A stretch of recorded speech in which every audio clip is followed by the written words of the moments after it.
तो आज हम लोग पढ़ेंगे क्या, मैंडलीव्स टेबल, ठीक है ना। न्यूलैंड की लिमिटेशन थी कि उन्होंने ये कह दिया था कि ओनली 56 एलिमेंट्स आर प्रेजेंट, बोला था। और हमें मालूम है कि 56 के बाद कुछ एलिमेंट हमें मिल गए थे। जब 56 के बाद अदर एलिमेंट्स मिल गए तो वो क्या हो गया, उनकी टेबल स्टार्ट कर दी, कह दिया भैया इनकी टेबल तो गलत है, ठीक है ना।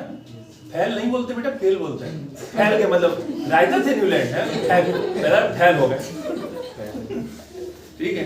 सर एक स्लॉट वाला, हाँ कमियां कहीं थी उनकी, स्लॉट है ना। लेकिन जो मेन प्रॉब्लम थी वो क्या, उन्होंने ये कह दिया 56 एलिमेंट है और इसके बाद कुछ खोजा और नहीं जाएगा, कोई खोज नहीं पाएगा। अच्छा खोज लिया गया तो बात खत्म होगी, समझ गए ना। तो फिर आए कौन, मैंडलीव।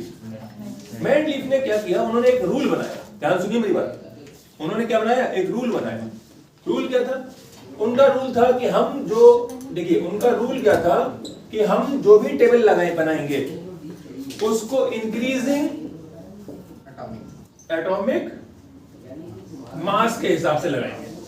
इसका मतलब है जितने भी एलिमेंट हैं उनको लगाते चले जाओ, जिसका मास ज्यादा है उसको आगे आगे रखते चले जाओ। ये बड़ा बढ़िया कॉन्सेप्ट था और इसमें कोई समस्या भी नजर नहीं आ रही थी, ठीक है ना। हम उनको धीमे धीमे धीमे धीमे आगे आगे रखते हुए चले जा रहे थे। लेकिन एक प्रॉब्लम थी, क्या कि जो मास है वो कैसा हो सकता है, वो फ्रिक्शनल हो सकता है। बोलो हाँ है ना। क्योंकि भाई देखो, जैसे मान लो इनका वजन 40 किलोग्राम 40.2 है और इनका 40.8 है, तो एक स्लॉट में, स्लॉट तो 40 की बनी थी, अब रखे किसको। ऐसी समस्याएं कुछ मैंडलीव को देखने को मिली, ठीक है। सबसे पहले देखो रूल तो उन्होंने बड़ा सिंपल सा बनाया था कि इंक्रीजिंग एटॉमिक मास के हिसाब से लगा देंगे, मास बढ़ रहा है लगाते चले तो खत्म, सब लग जाएंगे, कोई प्रॉब्लम भी नहीं थी। जितने मालूम चलते जाए उनको लगाते जाओ, जहां जहां फिट हो रहा है फिट करते जाओ। लेकिन उन्होंने एक और गड़बड़ की, ये तो गड़बड़ थी ही, ये तो प्रॉब्लम उनके सामने थी ही। एक और जो गड़बड़ की वो क्या की, वो ये की कि उन्होंने अपने ही रूल को फॉलो नहीं किया, ठीक है ना। उन्होंने अपने ही रूल को फॉलो नहीं किया, बात समझ में आ रही है, हाँ है ना। अपने रूल को फॉलो नहीं किया, इसका मतलब क्या है, देखो आप लोग टेबल खोलो जरा, टेबल खोलो, देखो टेबल में देखो एल्युमिनियम कहाँ लिखा हुआ है, देखो लिखा है सर, थर्ड लाइन में देखो एल्युमिनियम लिखा हुआ है। Yes sir. एल्युमिनियम का नंबर देखो बेटा, एल्युमिनियम का नंबर लिखा हुआ है 29.98 लिखा हुआ है, ठीक है 9 लिखा हुआ है, यस सर। और उसके पीछे देखो कौन है, मैग्नीशियम, यस सर। नंबर कितना है 24.31, यस सर। और उसके आगे कौन है, सिलिकॉन 28.09। अब बताओ ये कहीं से भी इंक्रीजिंग ऑर्डर लग रहा है, नो सर। इंक्रीज हुआ फिर डिक्रीज कर दिया, जबकि रूल क्या था, रूल ये था कि हम इंक्रीजिंग ऑर्डर के हिसाब से लगाएंगे। लेकिन ये रूल तो फॉलो ही नहीं हो पाया, क्योंकि इन्होंने इंक्रीज किया तो डिक्रीज कर दिया। क्या ये बात समझ में आ रही है? Yes sir. तो भैया इस वजह से जब इनसे बात पूछी नहीं मैंडलीव से कि ये तुमने क्या कर दिया, तुमने अपना रूल फॉलो नहीं किया, तो इन्होंने कहा ऐसा है कि हमने क्या फॉलो किया है उसको समझने के हमने ऊपर एक लाइन लिख रखी है। अब तुम इन सभी लाइनों के ऊपर लाइन देखो, बिल्कुल ऊपर चले जाओ, मैग्नीशियम के ऊपर और एल्युमिनियम के भी ऊपर चले जाओ। देखो उसके ऊपर एक चीज लिखी है मैग्नीशियम पर, RO दिख रहा है, देखो देखो ऊपर लिखा हुआ RO दिख रहा है, एक लिखा होगा और RH भी लिखा होगा, RH2 लिखा होगा, 2 है ना, हाँ RH2 लिखा है, बोलो हाँ है ना। इसमें लिखा होगा R2O3 और RH3 बोलो लिखा है, यस सर। और इसके आगे लिखा होगा RO2 और RH4 बोलो ये लिखा है, यस सर। तो प्रॉब्लम यहां आई कि इन्होंने इसको पीछे और इसको आगे लिखना चाहिए था, तभी इंक्रीजिंग बनना था। मैंडलीव से पूछा गया आपने इसको यहां क्यों लिख दिया, ये तो इंक्रीजिंग नहीं है, रूल खराब हो रहा है आपका। तो इन्होंने कहा कि हमने केमिकल प्रॉपर्टी का ध्यान रखते हुए लिखा है। देखिए याद करिए, टेबल को लिखने का असली लॉजिक ही यही था कि प्रॉपर्टी वाइज सब चीजें क्या हो जाए, अरेंज हो जाए, यही तो उद्देश्य था टेबल को बनाने का।